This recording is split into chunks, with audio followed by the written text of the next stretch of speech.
그냥 장녀는 아까 이야기했던 그냥 뭐 이렇게 자기 그렇게 살았으니까 뭐 기생 나하고 같이 나하고 기생이다. 뭐 그가 기생질 했을 때 기생이겠지, 장녀겠지 이렇게 했잖아. 그런데 이 장녀의 개념은 어떤 개인의 입장에서 저렇게 살았으니 장녀다 이런 말을 하는 것에서의 의미에서 성경 장녀는 개념 쓰지 않다는 거죠. 장녀는 성경에서 언약을 드러내기 위한 개념인데 왜 이 부분이 장녀가 그런 부분을 보이는가 하면은 우리가 이 장녀 여부는 한마디로 말해서 엄난입니다.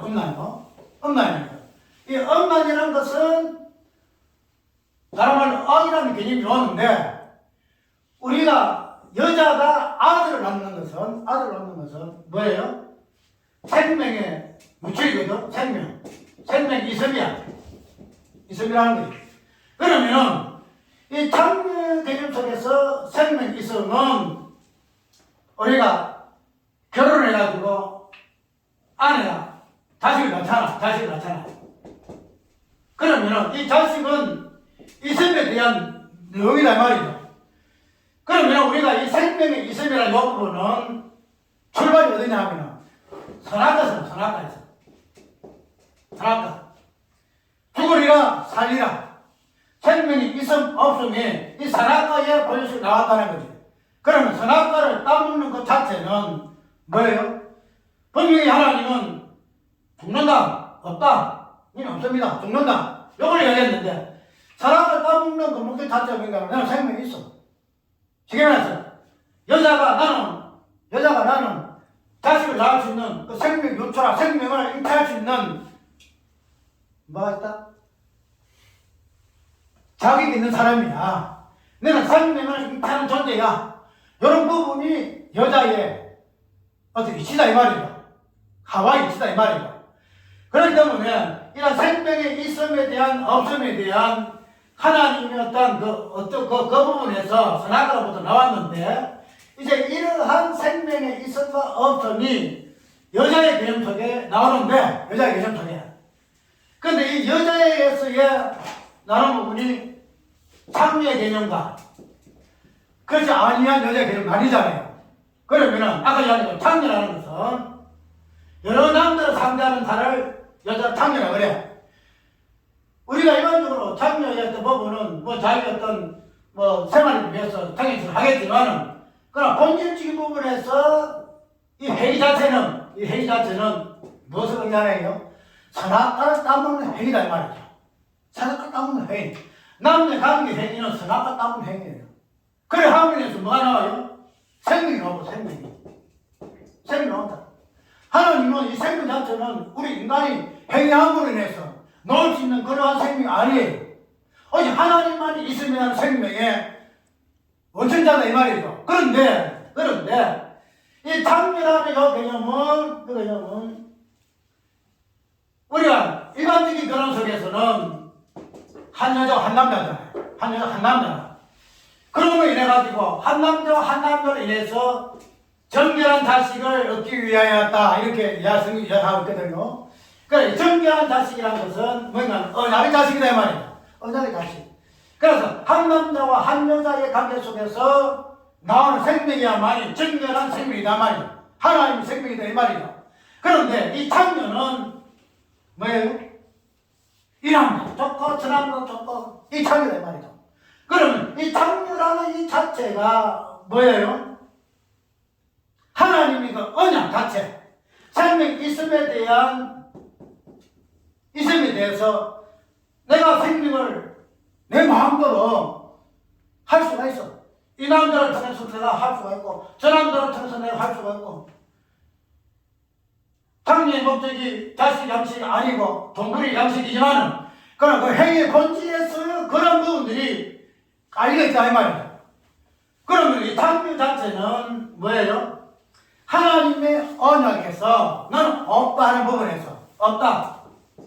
너는 없습니다.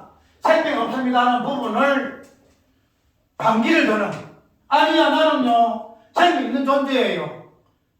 그래서 이 여자는 이 남자 저 남자를 그런데 말이죠. 그런 부분에서 장녀라는 개념은 하나님 통해서 반기를 들고 나는 있어요.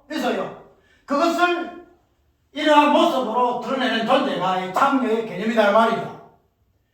그런데 이런 창녀의 개념이 아까 우리가 디나 사건 속에 나오죠. 디나 사건 나오는데 디나 사건 속에서 우리가 창녀 개념을 이해를 하고 그러면 왜 이것이 수치가 되는가? 이 창녀는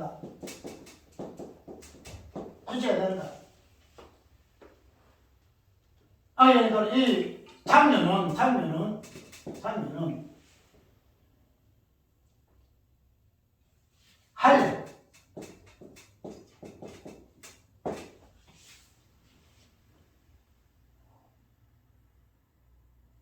한번 가정해봐요. 이 창녀가 고자하고 관계할 때, 고자 결혼할 때 자식이 낳겠어요? 못 낳죠? 남자가 하려면 고자가 되게 되면 이 여자가 자식을 못 낳아요. 그래서 못 낳거든요. 그러면 이 할례라는 의미는 뭐냐면은 남자를 고자로 만들어서 창녀가 창녀한테 할 수 없죠. 내가 이 남자를 통해서 내가 생명을 잉태할 수 있어 하는 그 자체를 포기하는 것이 뭐예요? 이 할례 개념입니다.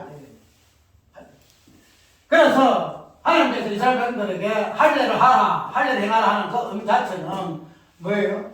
너는 더 이상 창녀가 아니다.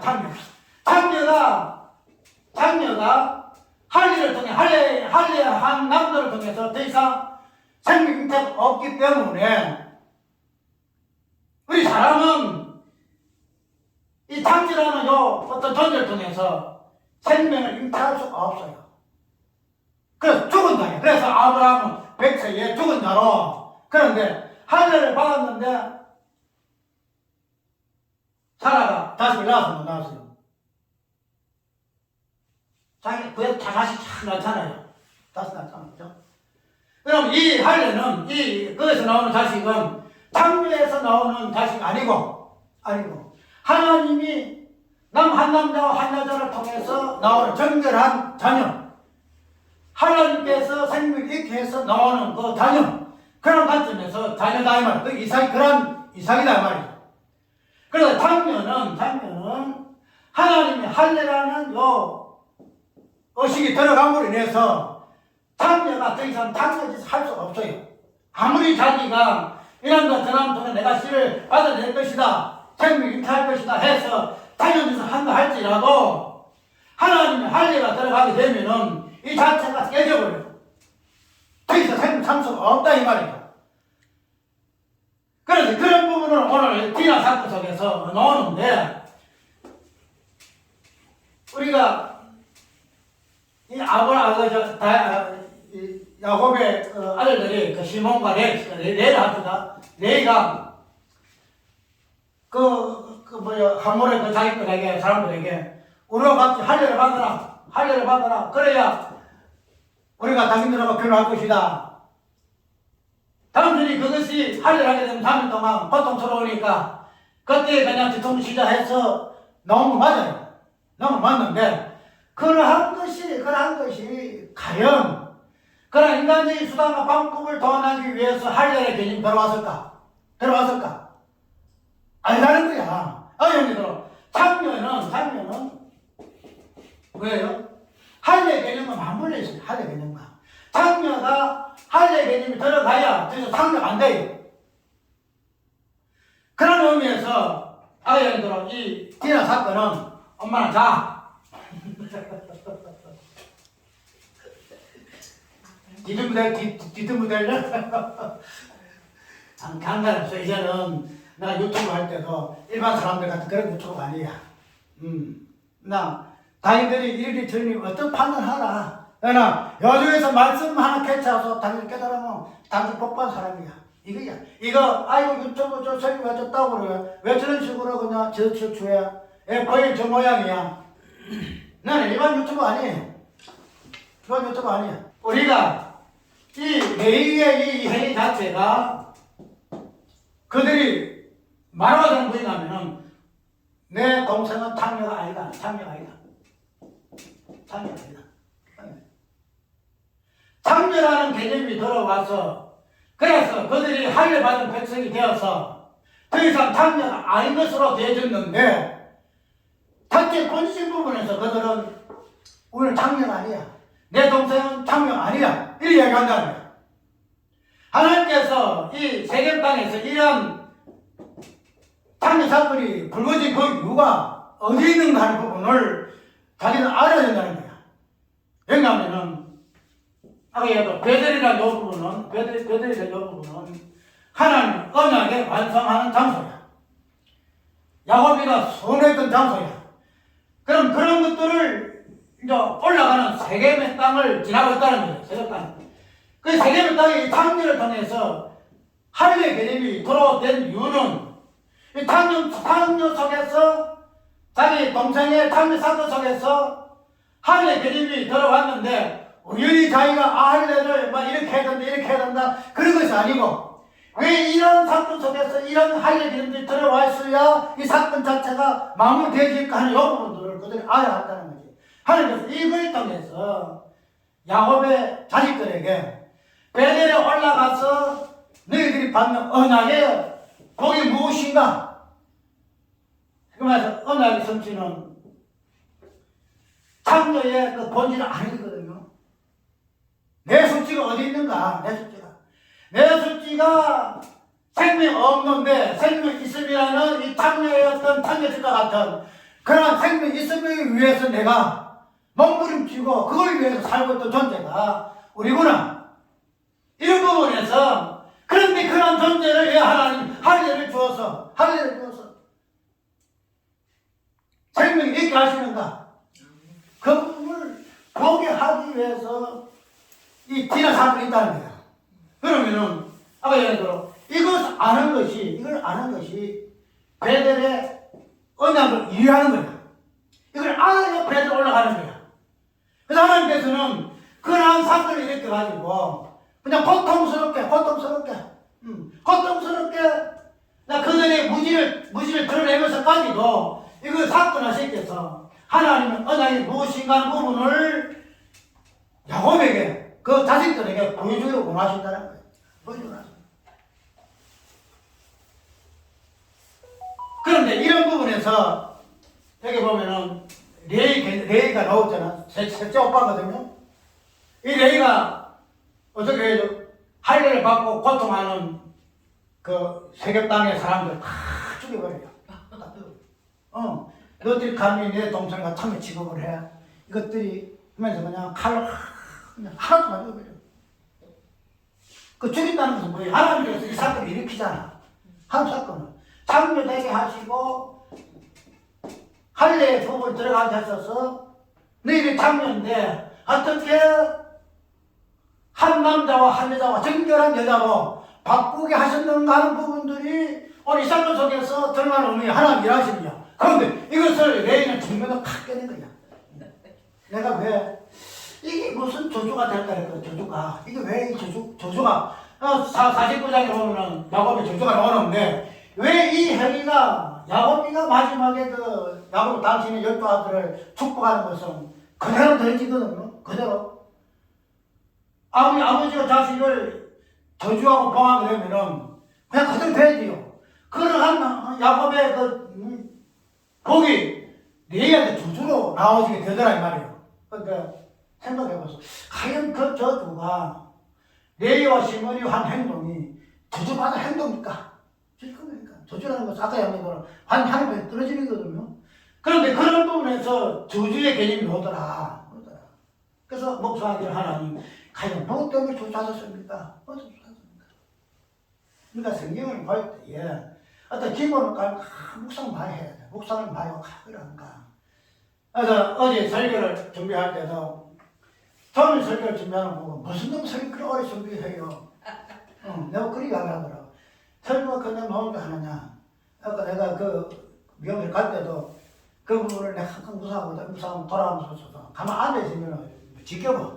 잘 안 돼. 그러면 돌아다니면서 잠송 들으면서도 이렇게 돌아가면서 가야 그것 때문에 이 사건을 음미하고 음미하기를 하거든. 그래서 그런 부분을 되면 이 저주가 그냥 일반적인 저주가 아니겠구나. 그럼 저주, 성경 말하는 저주는 무엇일까? 그럼 탕류 속에서 그들 오빠 이런 일을 한 자체가 일반적으로 보면 굉장히 정당한 거야. 왜? 아까 자기들 말또 자기 동생이 탕류 취급받는데 그게 기분 좋을 오빠가 어디 있어? 오빠들이. 당연히 오빠면은 그래가지고 뭐 진짜 잘 죽인 거야. 우리 인간 생활 볼 때는 당연해. 잘 죽였어. 어찌 자기를 갖다 동생과 창을 취급하는 것도 특별히 하나님이 택한 백성을 갖다가 당연히 근데 이걸 갖다 조주라고 하거든. 그러면은 그 조주받을 내용이 있다는 거지. 죽인 것은 내가 아니고 장녀와 할례 개념 속에서 하나님께서 얻어가지고 언약이 무엇인가 이 부분을 철저하게 인간의 생각에 의해서 인간의 방식 자기 동생이 이런 탕을 취급받는데 내가 못 참아 하나 이런 감정을 가지고 하나님 언약을 칼로 안 지기만 싹쓸이 하는 거야. 파괴하는 거야. 그리고 그때 하나님이 하나님께서 저주하는 야곱의 아들 야곱이 자기 셋째 둘째 아들 저주하는 이유가 있구나. 그 당연한 거, 그 저주 당연한 거. 그래서 내가 그래서 하나님께서 이런 사건을 일으키게 하시고 이런 사건에 대해서 파괴하는 언약 파괴하는 레이의 어떤 그 행위를 저주의 행위로 이렇게 표현하셨구나 하는 사실을 이해가 되더란 말이죠. 그러면은 이 디나 사건에서 마찬가지. 자, 그럼 우리가 넘어가서 38장을 보게 되면 뭐가 나와요? 38장에는 유다가 나오잖아. 유다가 나오는데 이 유다가 마지막에 첫째, 둘째, 셋째가 자식이 나와요. 자식이 나오는데 유다가 결혼할 때에 누가 그랬는가 하면 자 보면 시간을 보면 찾아요. 유다 족속을 가지고 결혼한 거 아니에요. 유다는 이방인 결혼해요.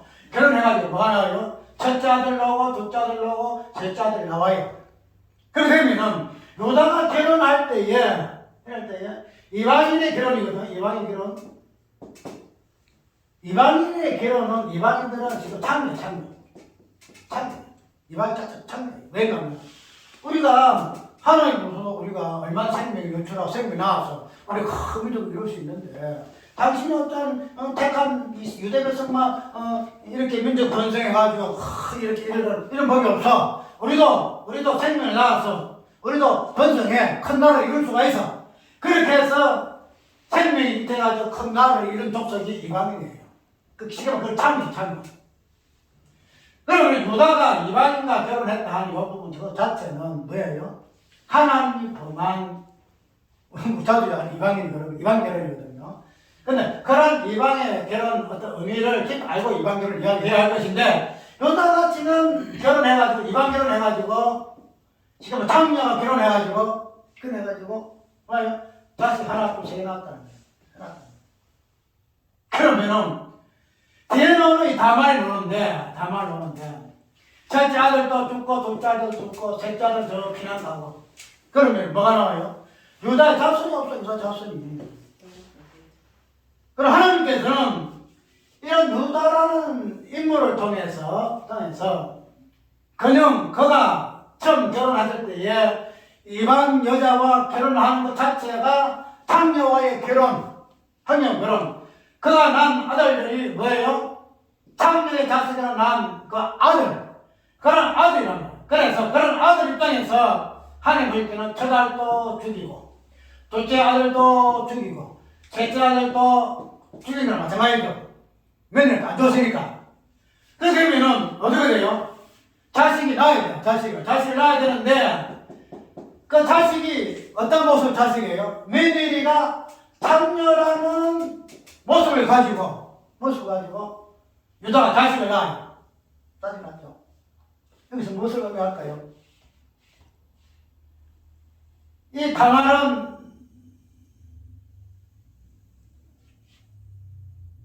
장녀라는 모습을 띄고 있어요. 모습을 띄고 있으나 다말은 장녀 아니죠. 며느리. 자기의 약속 있는 며느리예요. 그러게 되면 왜 하나님께서 이 장녀라는 이런 모습으로 변장시켜가지고 자식을 낳게 했을까? 아까 얘기대로 유다는 이러한 이방인의 어떤 결혼을 통해서 자식을 낳았어. 결혼의 그 의미가 장녀와 결혼을 해가지고 내가 자식을 낳아야 한다. 그런 관점 통해서 결혼하는 것이 아니에요. 이방인의 장녀 속에서 결혼한 것이 아니고 하나님이 뭐예요? 하나님이 약속한 여자를 통해서 자식을 낳아야 할 그러한 의무가 있는 유다예요. 그런데 그런 부분을 제껴놓고 일단 일반적으로 이방인의 그 장녀를 통해 자식을 낳았거든요. 그렇게 되면 그 자녀들이 뭐가 될까? 진정한 유다의 자손이 될까? 아니 나는 거야. 안 돼. 왜? 이방인의 장녀의 자손 이거는 생명 없음의 자식이 될 말이다. 그러면 하나님께서 유다를 통해서 생명이 있음에 대한 자식을 낳아야 하는데 그걸 하기 위해서는 어떻게 해요? 첫 번째 아들을 죽이고 두 번째 아들을 죽이고 세 번째 아들까지도 없애버려요. 그래서 이 세 번째 아들을 없애고 진정한 하나님의 약속에 근거한 자식을 낳아야 하는데 그 자식은 어떠한 행태로 낳아야 하는가 하면 창녀라는 너울을 쓰고 낳아야 한답니다. 창녀라는 너울을 써야 돼요. 창녀라는 모습을 띄어야 돼요. 그런데 이 유다가 보게 되면 어떻게 돼요? 자기 다말의 며느리가 창녀라는 여부를 있을 때는 어떻게 해요? 피하 도망갑니다. 부끄럽거든. 내가 저런 다말 며느리 요 부분을 가지고 그런 자식을 낳았는데 저기 창녀였던 부분이었구나. 응? 참 부끄럽다. 그 창녀 자체에서 하나님께서 무엇을 드러내고자 하는 그 부분에 대해서는 그는 아까 이야기했던 우리가 너희 어떤 사람들과 같이 왜냐하면 하나님의 언약이 창녀 속에서 어떻게 드러나는가 하는 부분을 모르고 창녀 자체를 부끄럽고 수치롭게 새기셨다 이거야. 그래서 하나님께서는 이런 하나님의 자녀는 창녀라는 이 부분을 가지고 태어난 존재가 뭐예요? 하나님의 백성이에요. 아까 이야기해도 이 창녀는 무엇과 상관되겠죠? 할례와 상관있다. 할례 상관있다는 거예요. 유다라는 이 할례 받은 자가 창녀라는 행세를 갖는 이 다말이와 관계해야만이 거기에서 뭐가 나와요? 창녀가 창녀되지 아니하고 이 할례 개념이 없는 이방인들은 보통 창녀예요. 그런데 할례라는 이 개념이 있는 이 유다가 창녀라는 누를 쓴 다말을 그녀가 자식을 낳아야 되는데 그런 부분에서 창녀의 개념, 창녀로 바뀐 이 며느리를 보고 부끄럽고 여기서 뭐라요? 도망갑니다. 아이고 내가 실수해서 그짓을 했네. 안 되겠네. 이 관점을 가지고 왜 하나님께서 자기 며느리를 이러한 모습으로 이 셋 이방인 창녀에서 나오는 자기들 다 죽이시면서도 이 진정한 창녀 할례가 있는 창녀 유다의 할례라는 요 존재와 이 할례 개념과 다말이는 여기에 그 창녀와 개념이 합쳐져서 나오는 진정한 자식 베레스 그 베레스를 통해서 하나님 언약이 이어지잖아요. 그래서 예수 그리스도 나오잖아요. 그런 부분을 보게 되면은 이 유다의 어떠한 존재도 그들이 할례를 본질적으로 가지고 있는 민족이지만은 그들이 할례를 왜 하나님께서 행하게 하셨는가 할례받은 백성이 되게 하셨는가 그 의미를 모르는 존재 몰랐던 족속이라는 사실을 우리가 아는데 그런 부분에서 하나님께서는 뜬금하게 이거 사기시켜요. 너는 이런 존재야.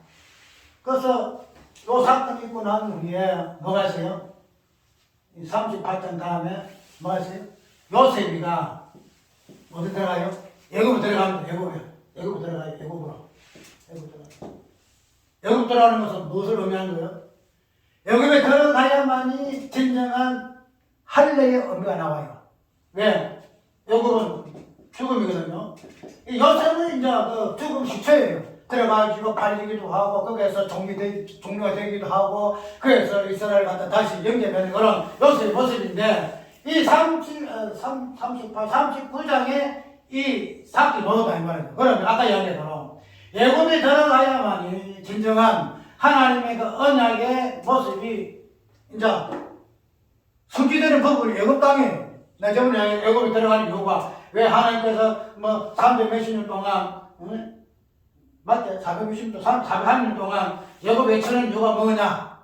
애굽은 사망의 땅인데 그 사망의 땅에서 생명이 죽음이 무엇인가 부분을 본질을 알가기 위하여 유고를 갖게 하시고 들어가게 하시고 다시 가나안 땅으로 오게 하셨다 하는 그 이야기 있고 있거든. 그러면은 이 레이야 이 다말이는 유다라는 요 관계에서 이 부분 속에서도 창녀의 개념 속에서의 상의 속에서의 왜 이 창녀로 통한 다말이를 통하여서 하나님께서 베레스라는 이 인물 약속 언약에 다시 나타나셨는가 하는 그 부분들은 할례의 개념이 정되지는 말미암아 할례는 유다가 할례 받은 그 사람이잖아요. 그래서 이 할례 받은 사람이 이 언약 관계에 있는 창녀가 아니라 하나님의 언약에 있는 그 창녀 이거는 이렇게 함으로 해서 할례와 창녀가 입고 되면 여기서 언약이 발생하거든요. 언약이 발생한다는 거죠. 하나님의 생명이 나온다는 거죠. 그것을 이제 알아야 한다는 거야. 알아야 한다는 거야. 유다 백성들이 알아야 한다는 거야. 왜? 이 유다의 아들들은 베레스를 통해서 하나님 언약이 성취되기 때문에 이거 알아야. 그걸 알아야 이 애굽에 들어간다는 거야. 근데 그런 한 대전환점이 있음을 해서 아까 이야기대로 뭐가 있어요? 38장에 디나의 사건이 있는 것이고 오늘 본문 속에서의 38장의 내용이 있게 되어지더라. 그래서 하나님께서는 언약을 금묵적으로 드러내는 부분에서는 언약의 본질이 무엇인가 하는 부분을 꼭 드러내요. 그걸 알게 해요. 그래야 네가 이러한 언약에 대해서 어떻게 이해가 되기 때문에 그렇게 함으로 그런 부분들이 미리 앞서 있다는 사실을 우리가 이해를 한다는 거죠. 그러면 우리가 이제 이 부분을 가지고 49장에 넘어갑니다. 49장을 가게 되면 분명히 레이가 저주를 받죠. 저주를 받는데 이 저주라는 요 개념은 단순하게 그냥 잘못했으니까 뭐 이렇게 그런 저주가 아니고 번역적인 저주란 말이에요. 그런데 이 저주라는 요 개념이 이 레이의 어떤 축복 속에 야곱의 축복 속에 이 레이가 저주를 받게 되지는데 이 레이라는 인물은 어떤 인물이에요? 레이는? 레이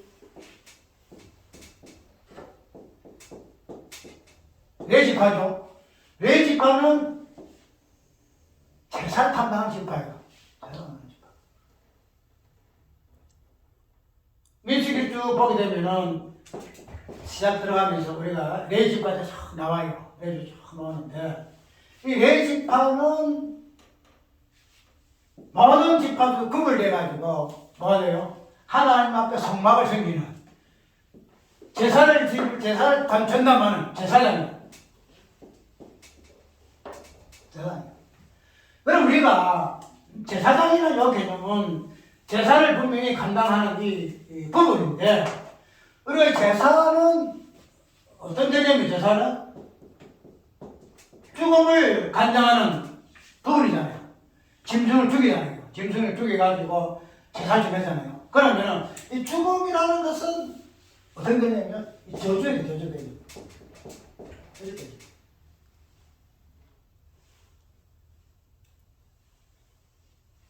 연결되기 싶을 안 보여요?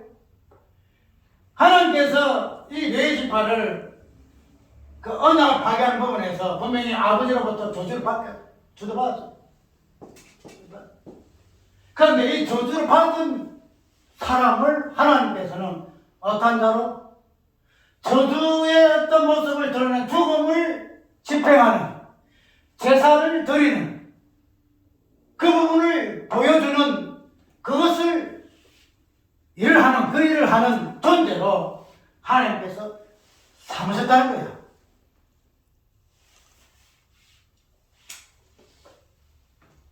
우리가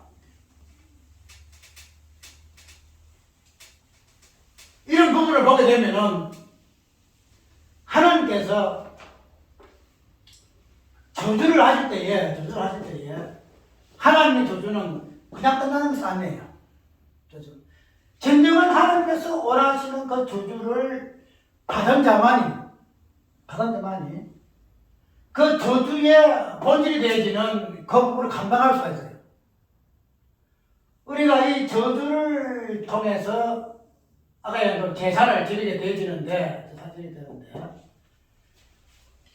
다른 어떤 지파 다 나눠놓고 11지파를 다 나눠놓고 저주받은 이 네 지파만이 제사장이 되게 한 이유가 어디에 있을까?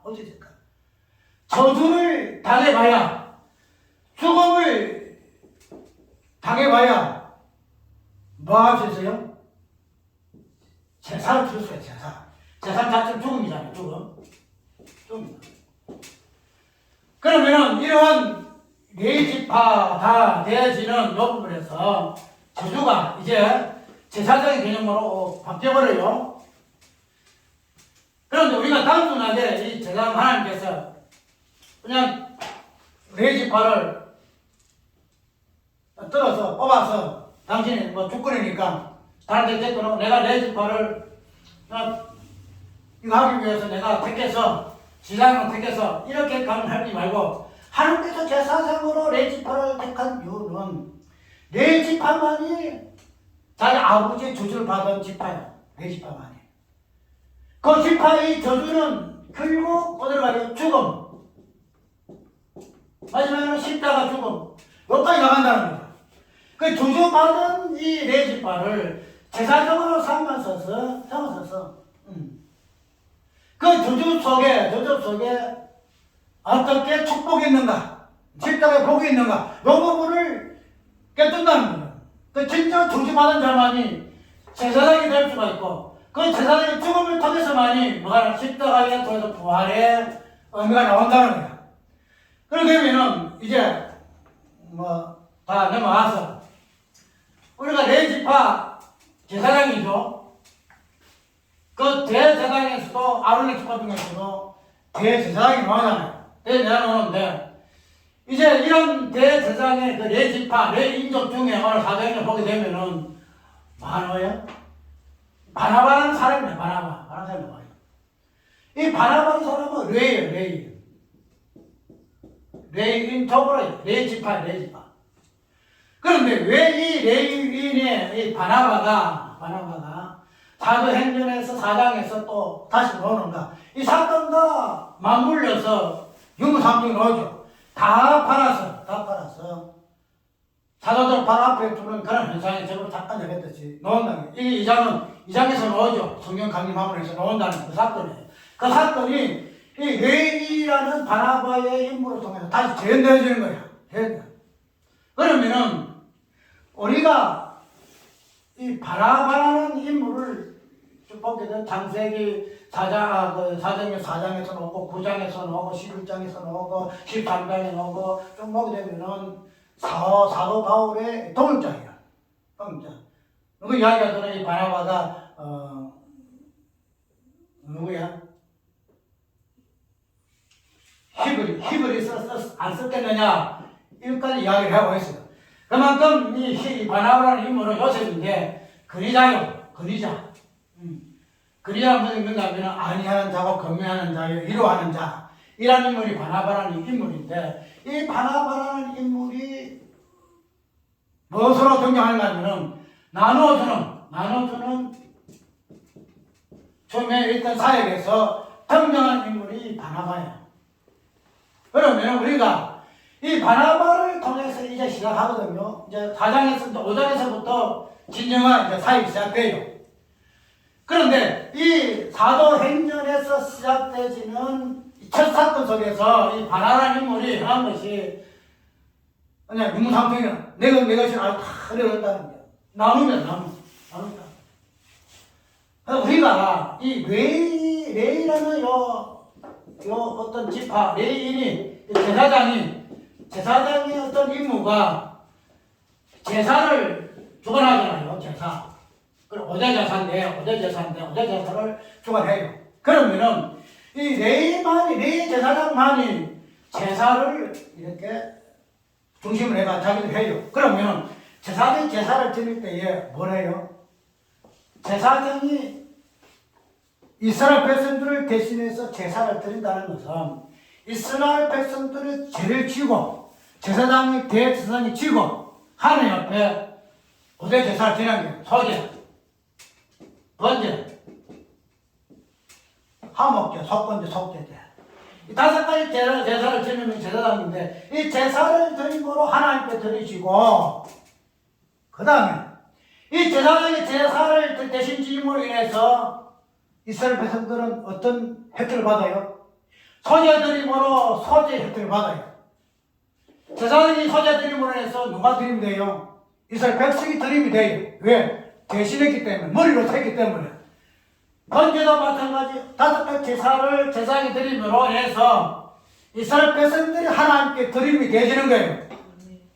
그렇게 되면은 제사장의 역할은 5가지 제사를 드림으로 단순하게 제사 드리기 위해서 세상에 지금 있는 것이 아니고 이 제사장을 5가지 제사를 드림의 목적 자체가 뭔가면 아까 이야기했던 자기 자신 제사를 드림으로 인해서 이 제사를 이스라엘 백성들에게 나눠줘요.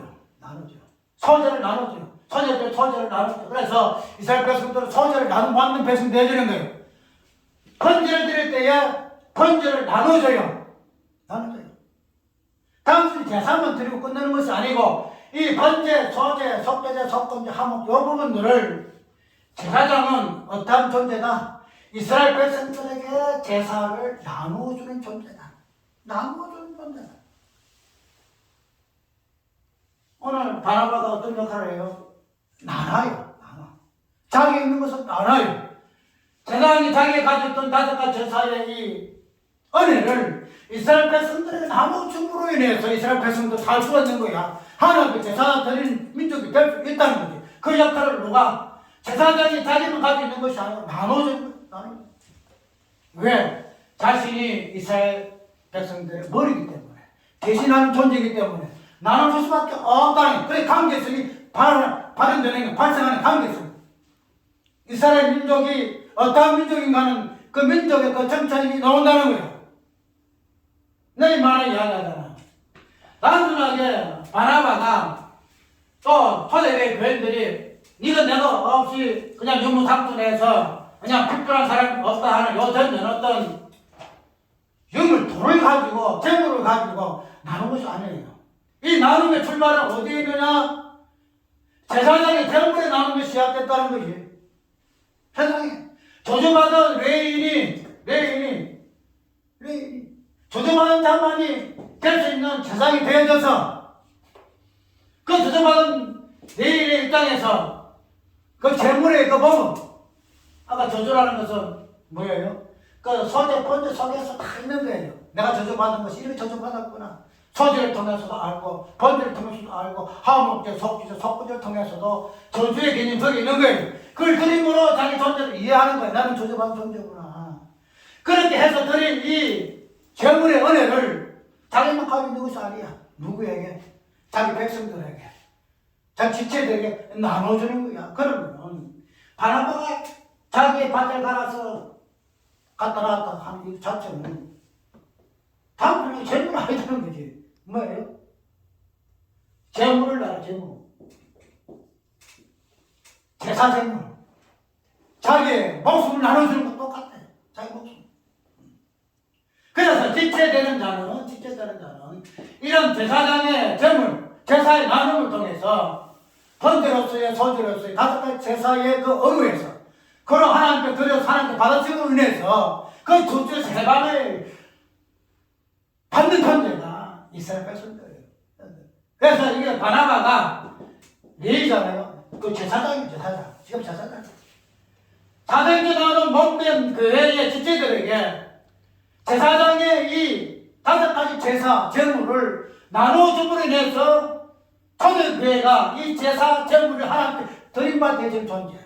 그래서 하나님 그것을 받으시고 그 조주의 죄를 사하시는 그런 은혜가 발생하는 존재. 이 사건에서 나온다는 거예요. 단순하게 유토피아, 아이고, 신앙이 좋으니까 나눠주냐. 그래. 우리가 재물이란 것은 다 재물이 아니다. 재물 자체가 내 모든 것이 있다. 유대인은 돈을 좋아하는지라 어떤 목사는 좀 상관시하니까 그래 목사님 너는 돈이 좋아요. 그게 얼마나 정답한 소리인지 모르고 그딴 소리 하고 있다는 거야. 그럼 우리가 막 때와 사안에 따라서 나눠주는 부분이 있어야 되겠지. 이 재물 자체 나눠주는 거는 첫 번째로 관계성.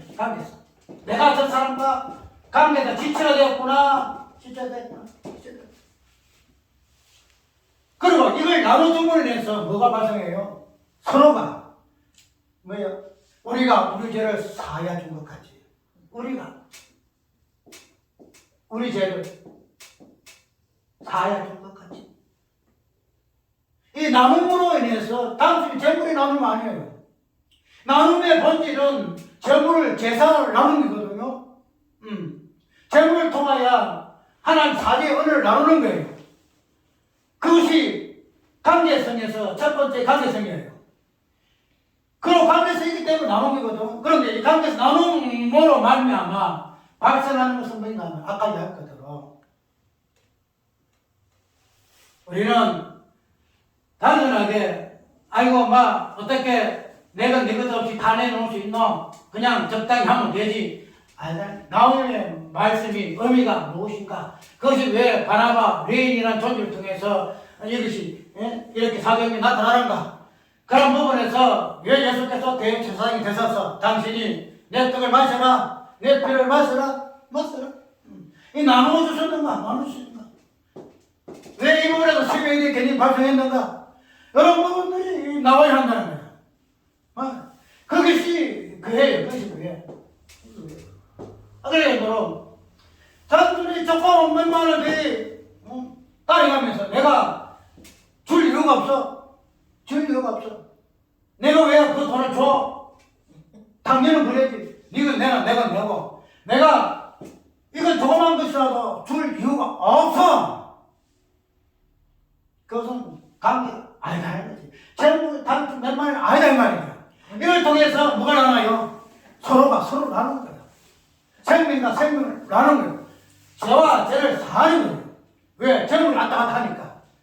제사 재물 왔다 갔다 하니까. 나누는 거예요. 그런데 그것이 없다? 그 지체가 아니야, 지체가 아니야. 그래서 몸이 아니다는 거죠. 그래서 내가 한탄이 모르는 거야, 한탄이. 왜 우리가 이 생명을 모르는가? 왜 우리 삶 속에서 이런 부분들이 적용되지 아니하는가? 단순하게 그냥, 아이고, 뭐 서로 아는 사람 이런 게 아니다. 몰라도, 모르는 사람이라도, 복음을 강조하고, 복음에 같이 이때 있으면은, 이런 거 실체로 알고, 서로 모르는 사람들도 헌신하고, 이렇게 베풀어주고, 나눠주고, 이런 것이 교회의 개념인데, 우리가 이런 부분들을 교회로 하면서도, 설교하면서도, 이걸 너무 모른다는 거야. 이걸 너무 몰라. 그래서, 참, 삭막한 세대에 살고, 우리가 말씀 시기에서 전하는 사람만큼만은 생명수를 맞았다 하더니만은 어느 끝골의 마지막 세대에 살고 있구나 하는 그런 안타까움이 있어가지고 속이 너무 상하는 거야.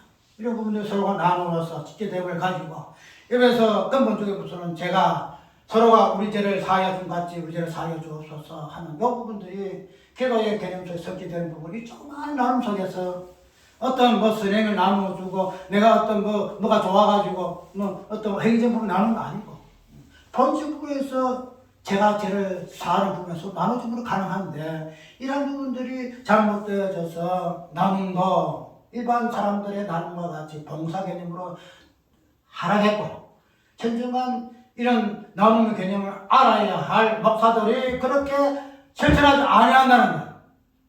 단돈 몇만이 아깝겠냐, 이 말이야. 그걸 모르니까 못한다는 거야. 알면은, 수천만 원도 해야 되겠지. 바나바와 같이 다 내놔야 되겠지. 근데 우리가 모르니까 몇만 원도 그런 부분으로 실천 못한다는 거야. 500원 아까운데. 다 알아. 다 들어야 돼.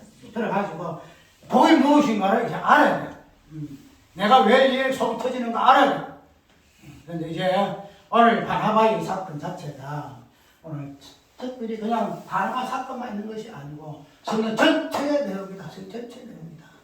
이 나눔에 예수 그리스도 우리를 위해서 어떻게 당신의 생명을 나눠주셨는가. 그로 인해서 포도와 포도나무의 그 개념도 그것이 비유가 그래서 노는 것이고, 그래서 그 부분이 아버지와 아들의 하나됨에 신론에서 성부와 성자의 그 하나됨, 그 서로 나누어서 하나 되고, 그래서 성부가 성자가 되고 성자가 성부가 되는 이 부분에서의 진정한 관계가 성경에서 보여지는 부분이 우리가 이런 사건들 속에서 바라보아야 깊이 묵상해야 할 관계성의 나눔이다 하는 사실을 우리가 꼭 이번 내용을 통해서 새롭게 정리하는 시간 되기를 바랍니다. 자.